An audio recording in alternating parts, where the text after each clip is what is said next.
श्री स्वामी समर्थ. स्वामी महाराजांच्या कृपेने तुमच्या सर्व इच्छा मनोकामना पूर्ण हो. ऑलराऊंडर या मराठी यूट्यूब चॅनलवर तुमचं मनापासून स्वागत आहे. उद्या आहे गुरुवार. उद्या गुरुपुष्यामृत योग आहे. या दिवशी जर आपण काही उपाय केले, काही सेवा केल्या तर त्या खूप प्रभावी ठरतात. पण या दिवशी जर आपल्याकडून काही चुका झाल्या तर त्याचे दुष्परिणाम देखील आपल्याला भोगावे लागतात. भरपूर वेळा आपल्याला काही गोष्टी या माहीत नसतात आणि आपल्याकडून या चुका होऊन जातात.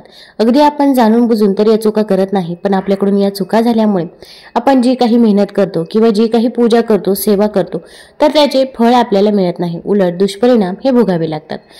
मग आपण म्हणतो की मी कितीही देवाची पूजा केली, सेवा केली, तरी पण मला पाहिजे तसे फळ हे मिळत नाही. तर मग आता या गुरुपुष्यामृत योगाच्या दिवशी आपण घरामध्ये अशा काही भाज्या आहे की ज्या चुकूनही बनवायच्या नाही. तसेच गुरुपुष्यामृत योगावर खरेदी देखील केली जाते. पण आपण अशा काही वस्तू आहे की ज्या चुकूनही खरेदी करू नये.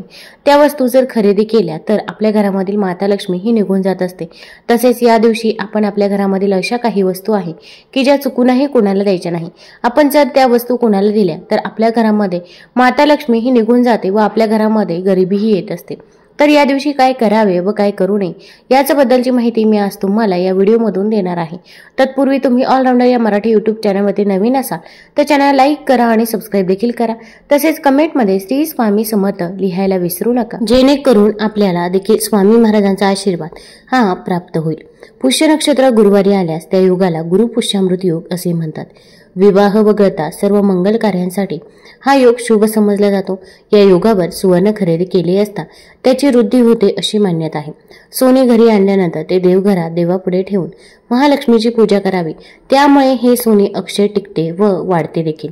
त्यामुळे जर तुम्हाला देखील सोने खरेदी करणे शक्य असेल तर उद्या तुम्ही देखील सोने खरेदी करू शकता. आणि जर सोने चांदी खरेदी करणे शक्य नसेल तर अशा वेळेस आपण काही वस्तू या दिवशी आवर्जून खरेदी करायची आहे. तर त्यामध्ये तुम्ही धने खरेदी करू शकता. धने हे धनप्राप्तीसाठी खूप महत्त्वाचे समजले जातात.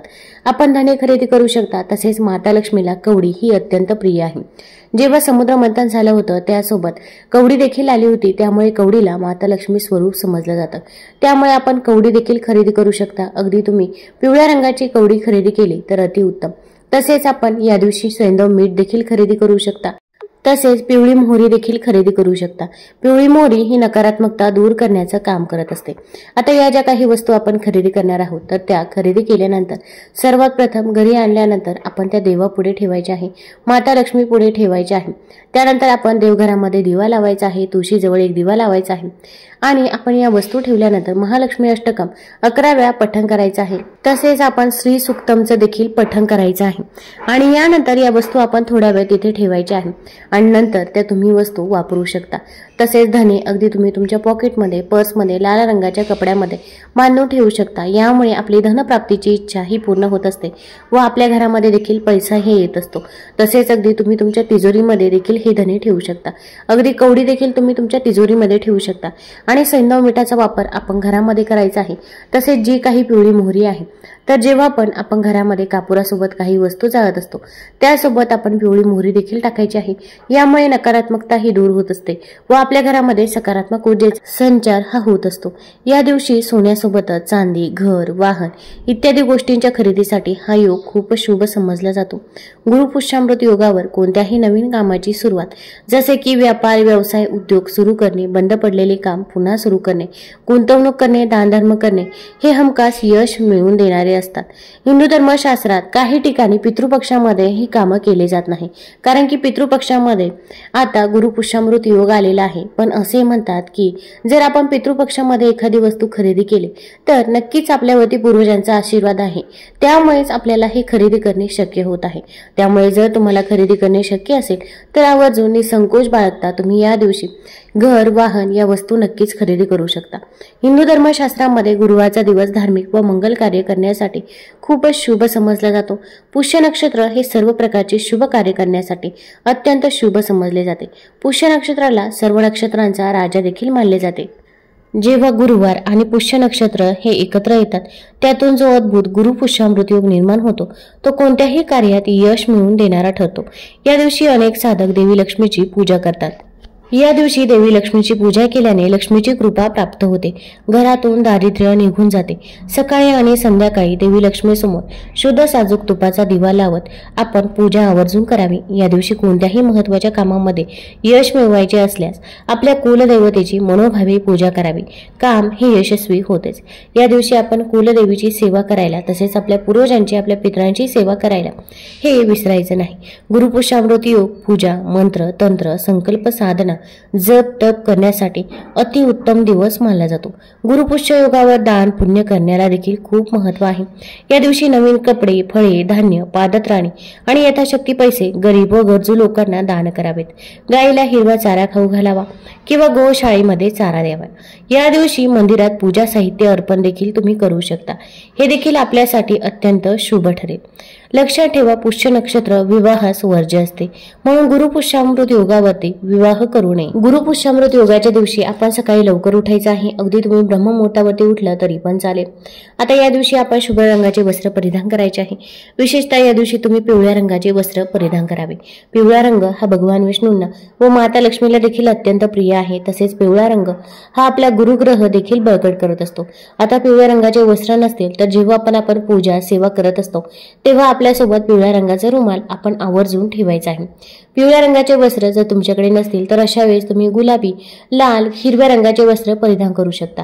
फक्त आपण या दिवशी काळा रंग हा वर्ज्य करायचा आहे, कारण की जेव्हा आपण एखादं शुभ कार्य असतं तर तेव्हा आपण काळा रंग वर्ज्य करत असतो। त्याचप्रमाणे या दिवशी देखील आपण काळ्या रंगाचे वस्त्र हे चुकूनही परिधान करायचे नाही। काळ्या रंगाची बांगडी असेल, काळ्या रंगाची टिकली असेल तर ती देखील लावायची नाही, कारण मॅचिंगच्या काळामध्ये आपण या सर्व गोष्टी विसरून जात असतो। आता या दिवशी अंघोळ झाल्यानंतर आपण उंबरठ्याचं लेपन करायचं आहे। उंबरठ्याचं लेपन केलं तर कोणतीही नकारात्मक ऊर्जा ही आपल्या घरामध्ये येत नाही, घरामध्ये सकारात्मक ऊर्जेचा संचार होतो। तसेच आंब्याच्या पानांचं तोरण देखील मुख्य दरवाजावरती लावायचं आहे। तुळशीजवळ देखील एक शुद्ध तुपाचा दिवा लावायचा आहे। तुळशीला साक्षात माता लक्ष्मी स्वरूप समजलं जातं, त्यामुळे या दिवशी आपण तुळशीची पूजा ही आवर्जून करायचीच आहे। आपण थोडंसं कच्चं दूध घ्यायचं आहे।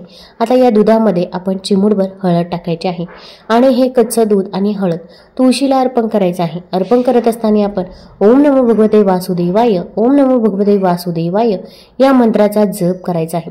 आपण जर या गुरुपुष्यामृत योगाच्या दिवशी तुळशीला अशा प्रकारे कच्चं दूध आणि हळद अर्पण केले तर आपली जी काही आर्थिक टंचाई चालू आहे तर ती आर्थिक टंचाई ही दूर होत असते। पैशांच्या ज्या काही अडचणी आहे तर त्या दूर होण्यास मदत होत असते। जेव्हा आपण तुळशीला कच्चं दूध आणि हळद अर्पण करतो त्यानंतर आपण तिथेच बसून ओम महालक्ष्मी नमः, ओम महालक्ष्मी नमः या मंत्राचा जेवढ्या वेळा शक्य होईल तेवढ्या वेळा जप करायचा आहे। त्याचसोबत आपण ओम नमो भगवते वासुदेवाय, ओम नमो भगवते वासुदेवाय या मंत्राचा देखील आपण 108 वेळा जप करायचा आहे। यामुळे आपल्याला भगवान विष्णू आणि माता लक्ष्मी यांचा आशीर्वाद हा प्राप्त होत असतो व आपल्या घरामध्ये कधीही धनधान्याची कमतरता ही भासत नाही। त्यामुळे या दिवशी आपण या ज्या काही सेवा आहेत तर त्या सेवा आपण आवर्जून करायच्याच आहे। तसेच या दिवशी विष्णू सहस्रनामचं पठण करायचं आहे। विष्णू सहस्रनाम मध्ये भगवान विष्णूंच्या 1000 नावांचा उल्लेख आहे। म्हणणे शक्य होत नसेल तर मोबाईलवरती लावून द्या, श्रवण केलं तरी पण चालेल, पण या दिवशी विष्णू सहस्रनाम पठण करणे अत्यंत गरजेचं आहे। तसेच आता या दिवशी आपण मखाण्याची खीर बनवायची आहे। मखाण्याची खीर बनवणे शक्य नसेल तर तुम्ही अगदी तांदळाची खीर बनवू शकता किंवा शेवयाची खीर बनवली तरी पण चालेल। एक लाल रंगाचं फूल घ्यायचं आहे, गुलाबाचं फूल घेऊ शकता किंवा इतर कोणतंही लाल रंगाचं फूल घ्यायचं आहे आणि ते आपण आपल्या माता लक्ष्मीला अर्पण करायचं आहे किंवा तुमची जी कुलदेवी आहे तर त्या कुलदेवीला तुम्ही अर्पण करायचं आहे। यानंतर आपण ही खीर देखील माता लक्ष्मी समोर ठेवायची आहे। तसेच आपल्याला 11 लवंग घ्यायचे आहे। लवंग हे साबूत असावे, कुठेही तुटलेले फुटलेले नसावे, त्यांना पुढे फूल देखील पाहिजे असे 11 लवंग घ्यायचे आहे आणि आपल्याला भीमसेनी कापूर घ्यायचा आहे। आता कापराच्या भांड्यामध्ये आपण थोडेसे तांदूळ टाकायचे। तांदूळ हे अखंड असावे, त्यावरती भीमसेनी कापराच्या 2-4 वड्या आणि 1-1 लवंग आपण टाकायचा आहे आणि याचा जाळ आपण घरामध्ये करायचा आहे। हा धूर जेव्हा आपल्या घरामध्ये असतो तेव्हा आपण माता लक्ष्मीचा ओम ऐं ह्रीं क्लीं चामुंडाय विच्चे, ओम ऐं ह्रीं क्लीं चामुंडाय विच्चे या मंत्राचा 108 वेळा जप करायचा आहे। जोपर्यंत जो कापूर जळत आहे तर तोपर्यंत तो जळून द्यायचा आहे। या वासाने माता लक्ष्मी ही आपल्या घराकडे आकर्षित होत असते। आता ही सेवा तर करायचीच आहे, त्याचसोबत आपण माता लक्ष्मी समोर जी काही खीर ठेवलेली आहे तर आपली पूजा सेवा झाल्यानंतर म्हणजेच महालक्ष्मी अष्टकम 11 वेळा पठण करून झाल्यानंतर आणि विष्णू सहस्रनाम पठण करून झाल्यानंतर आपण ही खीर घरामध्ये सर्व व्यक्तीने ग्रहण करायची आहे। अगदी आपल्या घरामध्ये लहान बाळ असो किंवा वृद्ध व्यक्ती असो, प्रत्येकाला ही खीर प्रसाद म्हणून द्यायची आहे। यामुळे माता लक्ष्मीचा आशीर्वाद हा आपल्याला व आपल्या मुलांना प्राप्त होत असतो व आपल्या घरामध्ये कधीही कोणतं संकट, अडचणी, अडथळे हे येत नाही। तसेच या दिवशी गोमातेला देखील आपण हिरवा चारा घालायचा आहे, गुळ पोळी बनवायची आहे। जी काही पहिली चपाती बनवत असतो तर ती पहिली चपाती घ्यायची आहे, तिच्यावरती थोडासा गूळ टाकायचा आहे, चिमूटभर हळद टाकायची आहे आणि या चपातीचा रोल बनवायचा आहे आणि ही चपाती गोमातेला खाऊ घालायची आहे। आता गोमातेला हातातून चपाती देणे शक्य असेल तर आवर्जून हातातून चपाती द्यावी, हातातून चपाती देणे शक्य नसेल तर लांबून चपाती द्यायची आहे। गोमातेने जर तुमचा हात चाटला तर तुमचं दुर्भाग्य दूर होऊन तुम्हाला सौभाग्य प्राप्त होतं आणि जर असे करणे शक्य नसेल तर तुम्ही लांबून चपाती देऊ शकता। गोमातेच्या पाठीवरून 3 वेळा हात फिरवायचा आहे। ओम नमो भगवते वासुदेवाय या मंत्राचा जप करायचा आहे। तसेच गोमातेला आपण 3 प्रदक्षिणा देखील करायच्या आहे। तसेच गोमातेच्या डोळ्यात पाहून आपली जी काही इच्छा आहे, मनोकामना आहे तर ती तिथे व्यक्त करायची आहे। कठीणातील कठीण कोणतीही इच्छा असो, घरामध्ये पैसा येतो पण तो पैसा स्थिर राहत नाही, मुलांचे आजारपण सतत चालू आहे, नोकरी मिळत नाही, संतान प्राप्ती होत नाही, जे काही आहे तर ते मनापासून आणि श्रद्धेने सांगावे। तुमची जी काही इच्छा आहे, मनोकामना आहे तर ती नक्कीच पूर्ण होईल। तसेच गोमातेच्या पायाखाली थोडीशी माती आपण उचलायची आहे आणि या दिवशी ती माती आपल्या तुळशी वृंदावनामध्ये टाकायची आहे। तुळशीच्या कुंडीमध्ये आपण ही माती टाकायची आहे। यामुळे कोणतीही नकारात्मकता, नजरबाधा ही आपल्या घराला लागत नाही असे म्हणतात। नकारात्मकता ही आपल्या घरापासून लांबच राहते। त्यामुळे या दिवशी गोमातेच्या पायाखाली जी काही माती आहे तर ती आपण या दिवशी आवर्जून आणायचीच आहे। आता या दिवशी आपल्याला काही चुका या चुकूनही करायच्या नाही। आता अगदी आपण सोने, चांदी किंवा इतर ज्या काही वस्तू आहे तर त्या वस्तू खरेदी करू शकतो, पण अशा काही वस्तू आहे की ज्या चुकूनही खरेदी करायच्या नाही।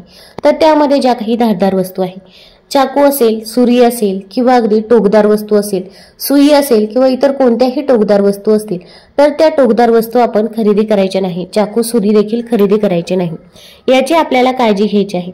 तसेच जी काही प्लास्टिकची भांडी आहे तर प्लास्टिकची भांडी देखील गुरुपुष्यामृत योगाच्या दिवशी खरेदी करू नये असे म्हणतात, कारण की या दिवशी आपण जी काही वस्तू खरेदी करत असतो तर तिच्यामध्ये वाढ होत असते। त्यामुळे आपण सोने, चांदी किंवा इतर जे काही धने असेल, सैंधव मीठ असेल, पिवळी मोहरी असेल तर या वस्तू खरेदी करू शकता। फक्त प्लास्टिकच्या ज्या काही वस्तू आहे आणि चाकू, सुरी अशा वस्तू आहे तर त्या धारदार वस्तू देखील आपण खरेदी करायच्या नाही, याची आपल्याला काळजी घ्यायची आहे। आता या दिवशी आपल्या घरामधील अशा काही वस्तू आहे की ज्या चुकूनही कुणाला द्यायच्या नाही, तर त्यामध्ये सर्वात महत्त्वाची वस्तू म्हणजे धने। धने हे धनप्राप्तीसाठी खूप महत्त्वाचे समजले जातात। जेव्हा धनत्रयोदशी असते तेव्हा आपण धन्याची पूजा देखील करत असतो। आता या दिवशी आपल्याला कोणत्याही शेजारच्या व्यक्तीने धने जर मागितले तर आपण धने हे चुकूनही द्यायचे नाही। आपण जर धने दिले तर आपल्या घरामध्ये गरिबी येते, माता लक्ष्मी ही आपल्या घरामधून निघून जात असते। त्यानंतरची दुसरी वस्तू आहे मीठ। मीठ हे साक्षात माता लक्ष्मी स्वरूप समजले जातं। जेव्हा समुद्र मंथन झालं होतं तेव्हा मीठ देखील माता लक्ष्मी सोबत आलं होतं, त्यामुळे मिठाला माता लक्ष्मीचं रूप समजलं जातं। अगदी आपल्याकडून कधीही मीठ सांडलं तर आपली आई किंवा आजी देखील आपल्याला बोलत असते, त्यामुळे मीठ आपण कधीही सांडू देखील देत नाही। आता हे मीठ देखील आपण या दिवशी कोणालाही देऊ नये। अगदी बारीक मीठ असेल किंवा मोठं मीठ असेल तर हे मीठ आपण या दिवशी कोणालाही द्यायचं नाही। तसेच ज्या काही तांदूळ, मीठ, साखर या 3 वस्तू आहे, या 3 वस्तू जर आपण आपल्या घरामधून संपण्याच्या अगोदर घरामध्ये आणून ठेवल्या तर आपल्या घरामध्ये कधीही अन्नधान्याची कमतरता ही भासत नाही। माता लक्ष्मीचा वास हा आपल्या घरामध्ये सदैव राहतो। तसेच या दिवशी आपण आपल्या घरामधील झाडू हा कोणालाही द्यायचा नाही। आता झाडू तर सहसा आपण कोणाला देत नाही, पण आपल्या शेजारी नवीन कोणी राहायला आलं तर अशा व्यक्तींना आपण झाडू देत असतो। पण आपण जर आपल्या घरामध्ये झाडू दिला तर आपल्या घरामधीलच माता लक्ष्मी ही निघून जात असते। तसेच या दिवशी दूध, दही देखील आपण कुणालाही द्यायचं नाही। या दिवशी आपण दूध, दही कुणाला दिलं तर आपली धनहानी होण्याची दाट शक्यता असते। तसे तर आपण संध्याकाळी दूध, दही कुणालाही देत नाही, पण आपण या गुरुपुष्यामृत योगाच्या दिवशी सकाळी आणि संध्याकाळी देखील दही हे कुणालाही द्यायचं नाही। आता या गुरुपुष्यामृत योगाच्या दिवशी कुठे काही कार्यक्रम असला, वाढदिवस असेल किंवा डोहाळे जेवण असेल किंवा इतर कोणताही कार्यक्रम असेल तर त्या ठिकाणी आपण जात असतो।